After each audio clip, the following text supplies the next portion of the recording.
우리 앞뒤 좌우 서로 함께 인사 나누시겠습니다. 성도님의 모습에서 하나님을 느낍니다. 시작. 성도님의 모습 속에서 아멘. 여러분, 항상 중요한 것은 복습이 중요하거든요. 제가 무엇을 복습하려고 하느냐? 여러분, 약물이 모임도 사실 복습하는 모임이잖아요. 말씀을 되뇌이고 다시금 적용하고 그런 자리가 약물이 모임 자리이기도 한데요. 이 시간에 복습을 하려고 하는 것은 어떻게 한 주간 동안 율동 연습 잘 하셨습니까? 거울 보면서 혹시 율동 연습 잘 하셨습니까? 자, 이 시간 한번 복습하는 의미에서 자, 다시 한번 제가 설명을 해드리기는 하겠습니다. 하나님이 어떻게 하셨죠? 하나님이 으뜸이시잖아요. 하나님이 세상을 삼위잖아요. 세상을 이처럼 사랑하사 독생자 한 분이세요? 두 분이세요? 독생자 한 분이니까 독생자를 주셨으니 누구든지 예수 믿으면 딱 손을 모으십니다. 예수 믿으면 멸망하지 뭐가지 된가? 멸망하지 않고 영생을 얻으리로다. 자, 다 잘 암기하셨죠? 자, 율동 준비. 너무 작아요. 다시금 율동 준비. 왕 시작. 하나님이 세상을 이처럼 사랑하사 독생자를 주셨으니 누구든지 예수 믿으면 멸망하지 않고 영생을 얻으리로다. 요한복음 3장 16절. 너무 잘하셨습니다. 우리 성도님들은 율동도 너무 잘하셔요. 우리 성도님들은 치매 걸릴 일이 없으십니다. 그리고 하실 수 있다면 우리 교회 성도님들은 뭔가 달라도 다른 부분 중에 하나가 뭐냐면은 주보 가지고 부채질하지 않는 거예요. 연합예배 가면은 가끔 다른 교회 성도님들 막 이러신 분 계시더라고요. 우리 교회 성도님들은 거의 안 하시더라고요. 주보 가지고 이 부채질하지 마시고 예수님 나를 위하여 목숨도 버리셨는데 예배 드리는 데 있어서 그 1시간 말씀에 집중하지 못하겠습니까? 더우시면 잠깐 나갔다 오시면 돼요. 자, 이 시간 말씀에 집중하시기를 바랍니다. 아멘. 십자가의 도가 멸망하는 자들에게는 미련한 것이요 구원을 받는 우리에게는 하나님의 능력이다. 우리의 능력은 무엇이냐? 하나님께서 우리에게 베풀어 주시는 능력은 무엇이냐? 그것은 바로 십자가 복음인 줄로 믿습니다. 십자가 복음인 줄로 믿습니다. 그 복음이 우리에게 주어졌다는 것 얼마나 감사합니까, 여러분? 얼마나 감사해요. 어떤 농부가 열심히 밭을 갈고 있습니다. 자기 밭도 아니었어요. 소작농이니까 남의 땅을 빌려가지고 밭을 갈고 있는 겁니다. 그런데 삽자루 끝에 덜끄덕 하고 뭔가가 걸리는 거예요. 흙을 헤쳐가지고 이렇게 보니까 뭐가 있어요? 금덩어리가 있는 겁니다. 요즘에 금값이 얼마나 비쌉니까? 그런데 그 금덩어리가 주먹만한 것도 아니고 글쎄 어마어마한 금덩어리가 그 속에 있는 거예요. 그래서 이 사람이 순간 무엇을 생각해냈냐면 흙으로 다시 금덩어리를 덮어놓은 다음에 집으로 돌아가가지고 자기가 가지고 있는 값 나가는 모든 것을 다 팔아가지고 글쎄 그 땅을 사버렸어요. 왜 그 땅을 사버렸습니까? 거기에 금덩어리가 있거든요. 거기에 보화가 있거든요. 여러분, 이 자리에 계신 한 분 한 분께서는요 놀라운 보화를 획득하신 분들인 줄로 믿습니다. 천국의 상속자들이에요. 그래서 마태복음 13장 44절에 이 말씀하신 거예요. 같이 읽어보죠. 시작. 천국은 마치 밭에 감추인 보화와 같으니 사람이 이를 발견한 후 숨겨두고 기뻐하여 돌아가서 자기의 소유를 다 팔아 그 밭을 사느니라. 아멘. 자신의 모든 소유보다 그 밭을 사는 것, 그 선택, 그 지혜로운 선택을 하는 것이죠. 여러분, 그 보화는 천국이요, 그 보화는 예수인 줄로 믿습니다. 이 말씀이 동전의 양면과도 같이 어떤 의미 또한 있냐면요, 하나님께서 여러분 한 분 한 분을 그렇게 보화처럼 여기신다는 것입니다. 나를 하나님께서 그렇게 귀히 여기신다는 것입니다. 그러니 이 은혜를 받은 우리가 어떻게 감사하지 않을 수가 있단 말입니까? 어떻게 감사하지 않을 수 있단 말입니까? 오늘 말씀을 만날 때에 그 감사, 그 감사한 마음으로 이 말씀을 만나면 여러분 본문의 메시지가 꼭 맞게 나에게 다가오는 결과가 있을 것입니다. 우리 본문의 말씀 1절 2절 함께 읽겠습니다. 시작. 내가 자유인이 아니냐 사도가 아니냐 예수 우리 주를 보지 못하였느냐 주 안에서 행한 나의 일이 너희가 아니냐 다른 사람에게는 내가 사도가 아닐지라도 너희에게는 사도이니 나의 사도됨을 주 안에서 인치인 것이 너희라. 예, 사도 바울은요 고린도 교회를 향해서 나를 사도로 인정해주고 그리고 또한 사도로 따라준 것에 대하여 지금 먼저는 고마움을 표하고 있는 겁니다. 왜냐하면 사도 바울이 늘상 사도권 논쟁에 시달렸거든요. 바울이 다른 제자들처럼 베드로나 요한이나 이런 제자들처럼 예수님을 갈릴리 해변에서 함께 동행하면서 직접 경험한 사람은 아니었잖아요. 그렇기 때문에 과연 그가 다메섹 도상에서 부활의 주님을 만났다고 하는데 과연 그가 사도가 맞느냐라는 그 논쟁에 항상 힘들어했어요. 그런데 고린도 교회에서 사도로 인정을 해주었다고 말이에요. 이것에 대하여 바울은 고맙습니다, 이 이야기를 먼저 하고 있는 것입니다. 그리고 한편으로 보면은 당시에 헬라 철학자들이 사람들을 모아놓고 철학을 논쟁하고 전하면서 돈을 받았거든요. 그러니까 이 바울을 고린도 교회도 가정교회잖아요. 가정에다가 사람들을 모아놓고 딴짓하려고 그러는 것 아니냐, 이런 논쟁에 사실은 휩싸였다 그 말이에요. 하지만 고린도 교회는 사도로 인정하고 따라주었다. 이것에 대한 고마움. 또한 다른 사도들은요 노동을 안 했잖아요. 직업이 없었잖아요. 그런데 바울 같은 경우에는 천막 치는 일, 오늘날로 말하면 건축업자로서 일을 하면서 사도의 사명을 감당을 했거든요. 그런데 이것에 대하여 마찬가지로 삐딱하게 보는 사람들은 자격미달 아니야? 이러한 의심의 눈초리로 보면서 사실상 사도권을 인정하지 아니하는 그런 이들도 있었단 말이에요.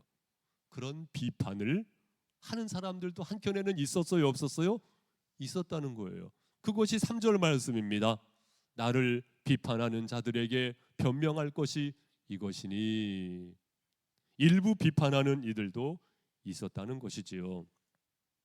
그런 가운데 사도 바울이 무엇을 이야기하고 있냐면 바로 권리에 대해서 이야기를 하고 있는 것입니다. 자신에게 권리가 있다 없다? 권리가 있다는 거예요. 어떤 권리가 있다는 것입니까? 4절 말씀에 보면 우리가 먹고 마실 권리가 없겠느냐, 먹고 마실 수 있는 권리가 있다는 것입니다. 또 어떤 권리가 있느냐? 5절 말씀 읽어보세요. 시작.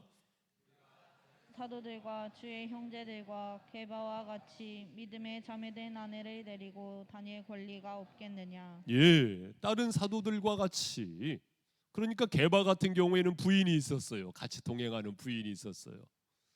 같이 데이트도 할 수 있고 가족과 함께 시간을 보낼 수도 있고, 이 권리가 나에게도 사실은 있다는 거예요. 그런데 바울 같은 경우에는 독신으로 살았죠. 그에게 그 권리가 사실은 없는 것이 아니라는 거예요. 있다는 것입니다. 6절, 어찌 나와 바나바만 일하지 아니할 권리가 없겠느냐. 바울과 바나바는요, 노동을 하면서 사도의 사명을 감당했거든요. 그런데 나도 다른 사도들처럼 노동을 하지 않아도 되는 그 권리가 사실은 있다는 것입니다. 그런데 그 노동의 현장 속에서 고마운 사람들도 만나게 되잖아요. 그들이 누굴까요? 브리스길라와 아굴라를 만나가지고 교회를 든든히 세우게 되잖아요. 어쨌든 그런 권리가 없는 것이 아니라는 거예요. 그런 권리가 있다는 것입니다. 7절, 누가 자기 비용으로 군 복무를 하겠느냐? 누가 포도를 심고 그 열매를 먹지 않겠느냐? 누가 양떼를 기르고 그 양떼의 젖을 먹지 않겠느냐? 세 가지. 하나는 군인. 군인이 군 복무를 하면은요, 사례금을 받았어요. 그래서 그때는 사례금을 무엇으로 받았느냐? 소금으로 받았다고 하잖아요. 솔트. 이 솔트에서 셀러리라는 단어가 또 나왔다고 하지 않습니까? 군인은 사례를 받고, 또 포도 농장주는요, 그 포도를 먹을 수 있는 자격이 또 있고, 그리고 목자는 양을 치면서 양의 젖을 먹을 수 있는 자격이 있고, 그 자격이, 그 권리가 없는 것이 아니라는 것입니다. 자격이, 권리가 사실상 있다는 것입니다. 8절, 내가 사람의 예대로 이것을 말하느냐? 율법도 이것을 말하지 아니하느냐? 9절 함께, 모세의 율법에 곡식을 밟아 떠는 소에게 망을 씌우지 말라. 기록하였으니 하나님께서 어찌 소들을 위하여 염려하심이냐. 여러분 아시다시피 신명기 25장 4절 말씀에도요, 곡식을 밟아 떠는 소에게 망을 씌우지 말라. 왜요? 이 소도 먹어야 일을 하니까 그러니까 망을 씌우지 말라. 이 말씀을 그대로 인용을 하고 있는 것입니다. 그 권리가 사실상 없는 것이 아니라는 것입니다. 권리가 있다는 것입니다. 그럼에도 불구하고 사도 바울은 어떤 것을 선택했어요? 12절 말씀 보세요. 제가 읽어드립니다. 다른 이들도 너희에게 이런 권리를 가졌거든 하물며 우리 일까 보냐? 그러나 우리가 이 권리를 쓰지 아니하고 범사에 참는 것은 그리스도의 복음에 아무 장애가 없게 하려 함이로라. 그 권리를 썼다는 겁니까? 안 썼다는 겁니까? 1번이에요? 2번이에요? 1번이에요? 2번이에요? 2번. 안 썼다. 쓰지 아니했다. 또한 15절 말씀, 그러나 내가 이것을 하나도 쓰지 아니하였고, 또 이 말을 쓰는 것은 내가 이같이 하여 달라는 것이 아니라 내가 차라리 죽을지언정 누구든지 내 자랑하는 것을 헛된 대로 돌리지 못하게 하리라. 이 권리를 심지어는요, 하나도 쓰지 않았다. 그의 신앙 양심에 비추어서 이것을 고백하고 있는 것이죠. 우리는 이 말씀을 보면서 아하, 사도 바울에게 권리가 있었지만, 자격이 있었지만 그것을 포기할 줄 알았던 사람이 바로 사도 바울이었구나. 사도 바울이었구나. 한편으로 이 말씀을 적용하는 가운데, 그러면은 목사인 나도 결혼하지 말아야 되고 가족과 함께 하지 말아야 되고 그래야 되는 것 아닙니까? 그런데 여러분, 이 적용이 가능한 그런 사명을 받았다고 한다면 그렇게 하는 것도 맞습니다. 저는 그것도 부정하고 싶지 않아요. 그런데 여기에서 중요한 것은 무엇이냐면, 우리가 삶의 여건 속에서 어떤 권리가 주어질 수 있어요. 그런데 그 권리를 너무 주장하지 말라는 것입니다. 너무 주장하지 말라는 거예요. 다양한 권리가 있을 수 있어요. 다양하게 권리 포기를 해야 할 그런 영역들이 사실상 있습니다, 여러분. 아까 베드로 같은 경우에는 가족이 있었다라고 말씀드렸잖아요. 베드로는 어떤 포기를 했습니까? 마가복음 1장 18절 말씀에 보면 곧 그물을 버려두고 따르니라. 무엇을 버려두고 따르니라? 그물을 버렸어요. 왜? 예수님 때문에. 나는 예수님 때문에 버린 것이 무엇이 있습니까? 나의 전문성, 나의 직업, 내가 가장 내세울 수 있는 그것, 베드로는 그것을 버리고 전폭적으로 순전한 마음으로 먹든지 마시든지 주님의 영광을 위하여 살겠습니다. 이 고백으로 따르면서 베드로는 그 권리를 포기하게 되었죠. 우리의 믿음의 푯대가 되시는 예수님은 어떠십니까? 빌립보서 2장 6절 7절 말씀에 보면 함께 읽습니다.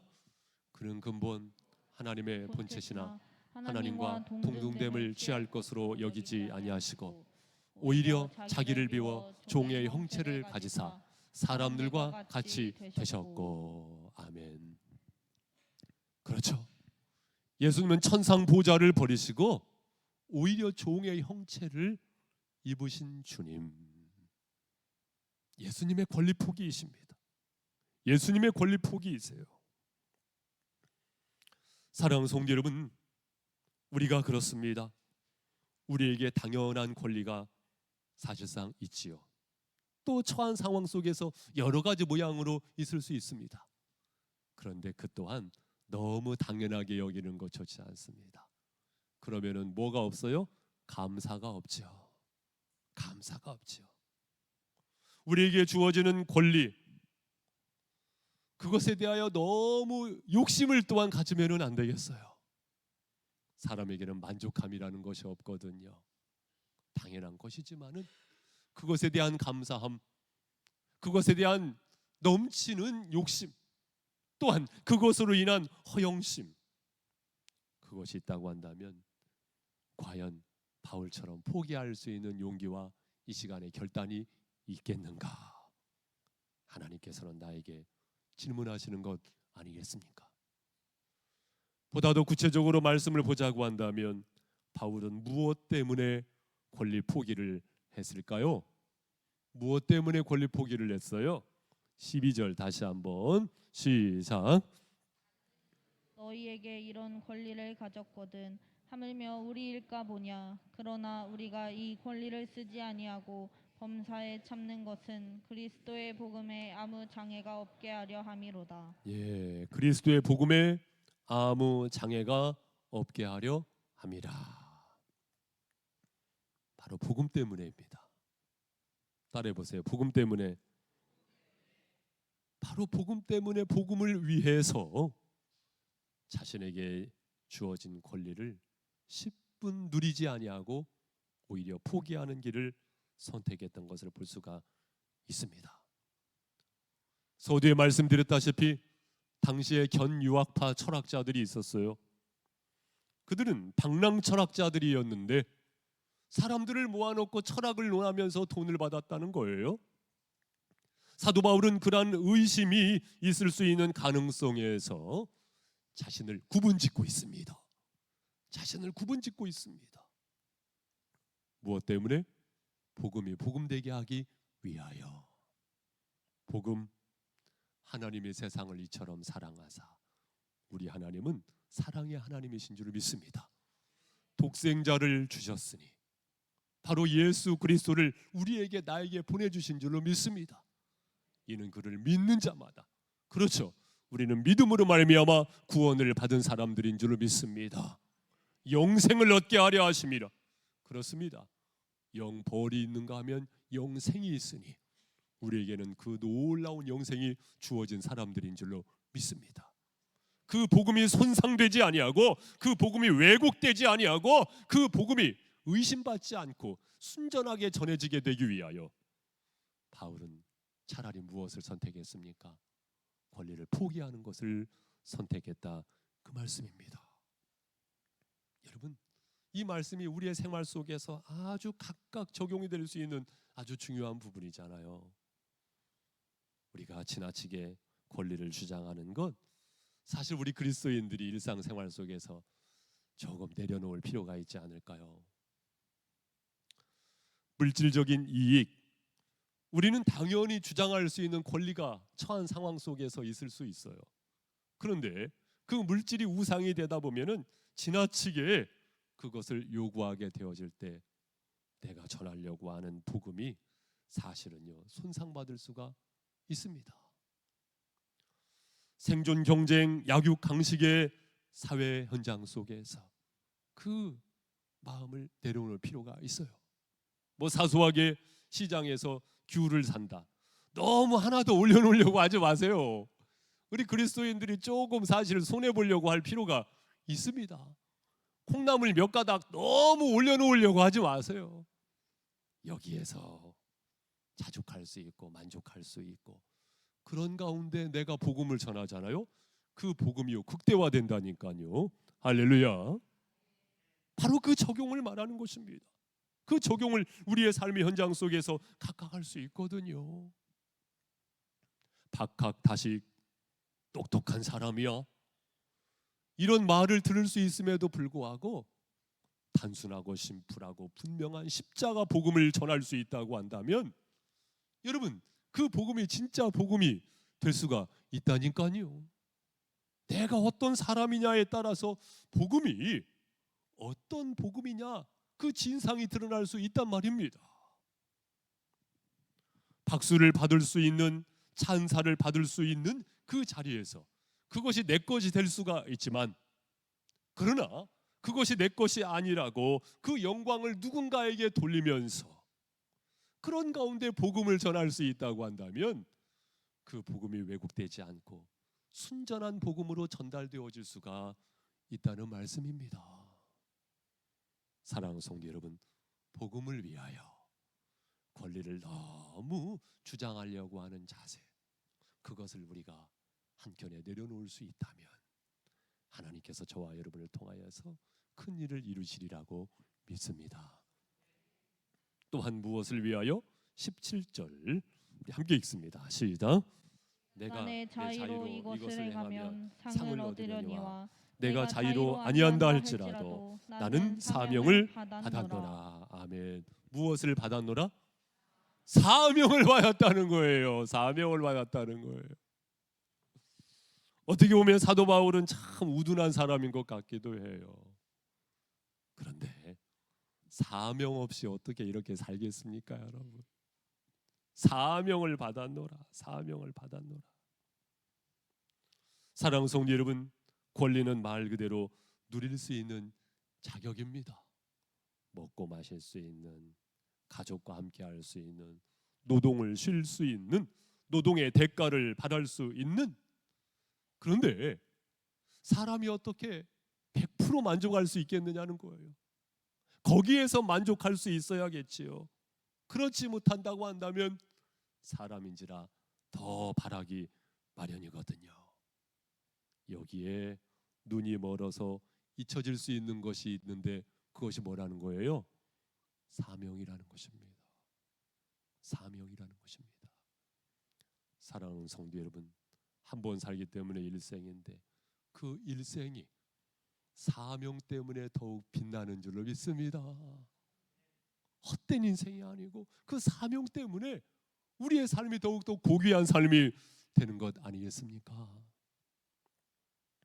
목자의 수고, 그 수고로 인하여서 대가, 삭스를 바란다는 것은 사실상 당연합니다. 그 권리는 당연한 것입니다. 그러나 그 목자가 그 당연함에 도취되어서 삭군이 된다고 한다면은 얼마나 안타깝습니까? 그래서 예수님께서 요한복음 10장 12절 말씀에 그 말씀하신 거예요. 삭군은 목자가 아니요 양도 제 양이 아니라 이리가 오는 것을 보면 버리고 달아나나니. 양에게는 관심이 없는 거죠. 삭에만 관심이 있는 것이지요. 이것은 결코 사명자에게 바라시는 하나님의 콜링이 아니잖아요. 전 우리 교회 전도사님들도 계시고, 또 앞으로 신학교에 입학을 하려고 하는 청년들도 있고, 또 중고등부 청소년들도 목사를 꿈꾸고 있는 아이가 있다는 것, 참 너무나 감사한 일이죠. 그 아이들 앞에서 과연 내가 무엇을 보여줄 수 있을까? 과연 나를 보면서 그들이 무엇을 배울까? 종종 그런 생각을 하면서 부끄럽기도 합니다마는, 그러나 이것만큼은 꼭 말씀드리고 싶어요. 그것은 무엇입니까? 하나님께서 나에게 주신 사명 때문에.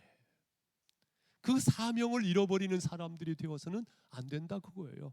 그러면 신학교 가지 말아야 돼요. 뭐 그러면 요즘에 신학교가 문제던데, 학생이 없어가지고 미국의 신학교들도 많이 문 닫던데 문제가 되겠지만, 그러나 여러분, 사명이 없이 사명자의 길을 가면 나도 힘들고 너도 힘들고 서로를 힘들게 하는 겁니다. 비단 목회자뿐만이겠습니까? 우리 모두에게는 구원받은 자로서 사명이 있는 줄로 믿습니다. 사도 바울의 고백을 들어보세요. 사도행전 20장 24절 말씀 함께 읽어보죠. 시작. 내가 달려갈 길과 주 예수께 받은 사명, 곧 하나님의 은혜의 복음을 증언하는 일을 마치려 하면은 나의 생명조차 조금도 귀한 것으로 여기지 아니하노라. 아멘. 생명만큼이나, 아니 생명보다도 더 귀하게 여기는 사명. 사도 바울에게 그 따끈따끈한 사명이 항상 가슴속에 품어지고 있었던 것을 보게 됩니다. 죄송합니다마는 하나님께서 직분을 왜 주셨어요? 하나님께서 나에게 직분을 왜 주셨냐고요? 다른 이유보다도 으뜸되는 이유가 뭐예요? 사명 잘 감당하라고 주신 줄로 믿습니다. 인정하시면 아멘. 아멘. 우리가 순간순간 이것을 잊어버릴 수 있는 가능성이 있더라고요. 누가? 제가 그렇더라고요. 그렇기 때문에 우리는 기도로 깨어 있어야 할 줄을 믿습니다. 그렇기 때문에 우리는 예배의 자리를 지켜야 할 줄을 믿습니다. 그렇기 때문에 우리는 날마다 말씀을 덮어놓고 믿는 자들이 아니고 말씀을 펴고 말씀과 함께하는 신앙생활을 해야 할 줄을 믿습니다. 사명 때문에 그 무엇인가를 포기할 수 있는 사도 바울과 같은 믿음의 삶을 선택하는 것, 그것이 맞지 않아요. 그것이 맞지 않아요. 마지막 세 번째로는요, 19절 말씀 보시기 바랍니다. 19절 함께요. 시작. 내가 모든 사람에게서 자유로우나 스스로 모든 사람에게 종이 된 것은 더 많은 사람을 얻고자 함이라.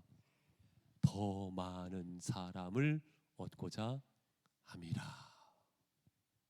더 많은 사람을 얻고자 함이라. 여러분도 이 거룩한 욕심을 가지시기를 주님의 이름으로 권고를 드립니다. 사람 잃어버리지 아니하고 더 많은 사람을 얻고자 함이라. 그래가지고요, 바울은 유대인을 얻기 위하여 유대인과 같이 율법 없는 자, 율법 있는 자, 그들을 얻기 위하여 율법 있는 자에게는요 대화가 돼야 되니까, 그들의 마음을 사야 되니까, 율법 없는 자들도, 이방인도 심지어는 그들의 마음을 사야 되니까. 여러분, 유학생 선교회를 설립해서 사역하고 계시는 김영진 선교사님, 그분과 얼마 전에 교제를 했는데, 주일 예배는 어떻게 드려요? 물으니까 주일 예배를 못 드리고 있대요. 아니, 어떻게 지금 유학생들 만나가지고 모여가지고 예배를 드려야지 어떻게 예배를 안 드려요? 와, 얘기 들어보니까 전 세계 각국 청년들을, 대학생들을 벌써 많이 모았더라고요. 그런데 그들에게 종 땡 치면서 예배합시다, 예배 드립시다 하면은 다 도망간다는 거예요. 지금은 어떤 과정이냐? 같이 만나서, 주중에는 바쁘니까 주일날 만나잖아요. 같이 만나서 게임도 하고 떡볶이도 먹고 그러면서 마음을 조금씩 사고 있고, 자신이 목사라는 것을 아니까 조금씩 복음을 전하고 있다는 것입니다. 주일 예배를 드리지 않고 있다고 해서 거기에 하나님께서 번개를 떨어뜨리겠습니까? 오히려 그 마음과 열정을 보면서 성령께서 도우시지 않겠습니까? 사람을 얻기 위해서.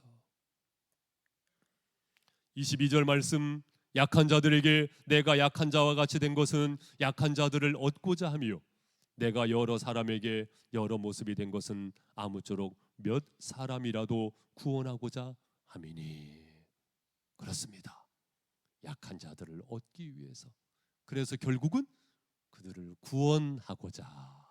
따라해 보세요. 구원하고자. 약한 사람들, 그들을 구원하고자. 사랑하는 성도 여러분, 약한 자들을 보면서 함부로 판단하는 마음을 가져서는 안 되겠습니다. 어제 큐티하셨겠습니다마는 그 고린도전서 8장 1절 말씀에 보면 우상의 제물에 대하여는 우리가 다 지식이 있는 줄 아나 지식은 교만하게 하며 사랑은 덕을 세우나니. 여러분, 지식은 교만하게 하지만 사랑은 덕을 세운대요. 그래서 사도 바울은 무엇을 선택합니까? 사랑을 선택한다는 것인데요. 8장 2절에도 보니까 만일 누구든지 무엇을 아는 줄로 생각하면 아직도 마땅히 알 것을 알지 못하는 것이요. 나는 아는 사람이야. 그렇게 하는 순간 그는 아직도 알지 못한다는 거예요. 소크라테스도 그랬잖아요. 또 자신을 알라고 했잖아요. 여기에서 말하는 자신은 뭐냐면은요, 내가 아무것도 모르는 자라는 것을 알라, 이것이거든요. 이 말씀이 사실 그 말씀과 대동소이한 말씀이에요. 무엇을 아는 줄로 생각하면 아직도 마땅히 알 것을 알지 못하는 것이요. 그러면서 사도 바울이 이야기하고자 하는 것은 무엇입니까? 우상의 제물은 먹으면 안 돼. 아니, 우상의 제물은 아무것도 아니니까 먹어도 돼. 자신의 지식으로 판단하면서 믿음이 약한 자를 의식하지 않는다. 이것은 맞지 않는다는 것이죠.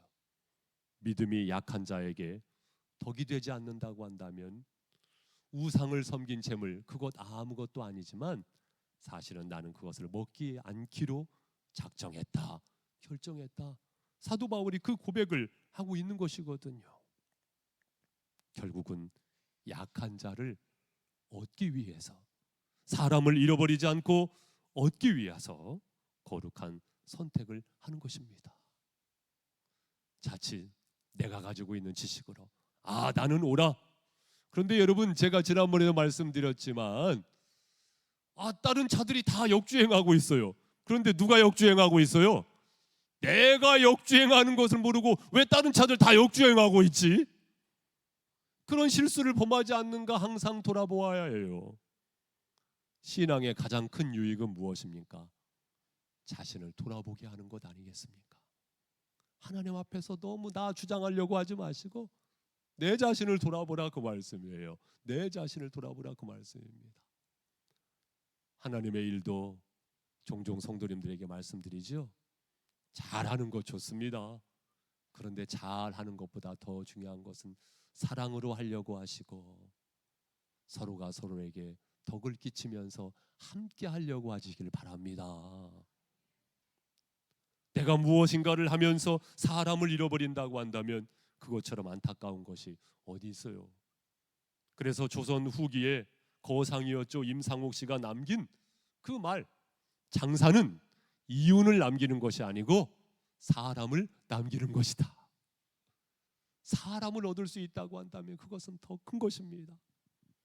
여러분, 내가 구원하여야 할 믿음의 대상, 그 축복의 대상, 그 사랑의 대상을 잃어버리지 마시고, 또한 구원의 사역을 함께 이루어가야 할 동역자, 구원의 동역자를 잃어버리지 마시고 믿음의 삶을 열어가시는 은혜가 있기를 주님의 이름으로 축복합니다.